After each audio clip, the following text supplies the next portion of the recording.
Sí, bueno, sí es verdad que al final, después del partido, pues te quedas con una sensación como que, bueno, jugando en casa contra un rival bueno como la Real Sociedad, pues es una pena no haber conseguido los 3 puntos. Pero yo creo que tal y como ha ido el partido, pues bueno, al final yo creo que lo más justo era el empate.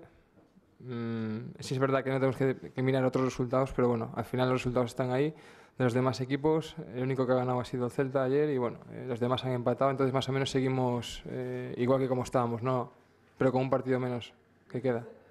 La verdad es que se está poniendo difícil, ¿no? Ya abajo la clasificación muy apretada.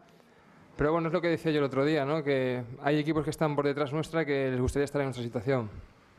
Entonces, bueno, sabemos que dependemos de nosotros mismos y bueno, en ese sentido tenemos esa confianza de que tenemos un colchón ahí de 4 puntos, pero que bueno, que tampoco nos podemos dormir en ese sentido, ¿no?